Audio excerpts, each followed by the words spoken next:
Hi, everyone. So, when trade shocks hit and job numbers turn south, central banks often find themselves backed into a tight little spot. And that's kind of what's happening in Canada. And it actually could be happening in the US as well pretty soon. Who knows? The Bank of Canada held its policy rate steady at 2.75%, as everybody knows, in its July monetary policy report. But the underlying pressures that are ticking upwards to 2.5%, and that signals that core inflation remains a little bit stubborn.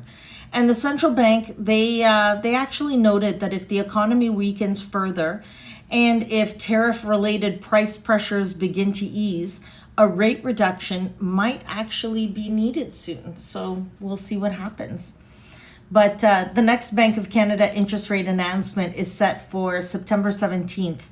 And they're also going to have a monetary policy report that's going to be published. And it'll also be explained by the bank's governor, Tiff Macklin.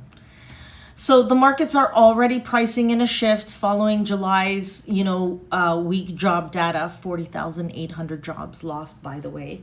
And so they're probably thinking that a rate cut, the probability has gone up from 33 to 38%. Anyways, Canada lost 40,800 jobs. And so unemployment has remained at 6.9, almost 7%. But the youth unemployment is almost at 15%. It's pretty sad. Across the border, though, in the US, the labor market is also showing signs of strain. And they only added 73,000 new jobs, which is below expected numbers. And so I think there's like 2 million Americans that are receiving like unemployment benefits. And that's been like several years since that's happened. So a little bit of joblessness and a slowdown in hiring, that's for sure. And what does that mean? So I usually like to connect like some of the dots. So Canada is like shredding jobs. Inflation is still around. The Bank of Canada is on pause. But I don't know. We'll see what happens between now and September. And the U.S. is starting to show some cracks. And so, I don't know, we'll see what the central banks start to do over the months ahead. I don't know. We'll see what happens. And so what I want you to think about is, will Canada be the first to cut rates, or will the U.S. Fed move first?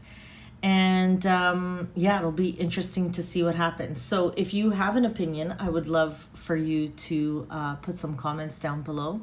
And I always am happy to give a 15-minute free, no obligation consultation.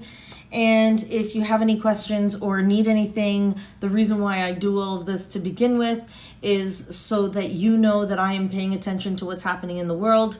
So then when I sit down with you, I can actually give you customized advice. And then that means that you can make the right decision as opposed to me telling you what it is that you need to do. Anyways, if you've gotten this far, thank you so much. I really do appreciate your time. If you could like this, that would be greatly appreciated. And if you want to share it with somebody that you think could use this kind of advice, then please do so. Until then, until next week, have yourself a great week. Be well.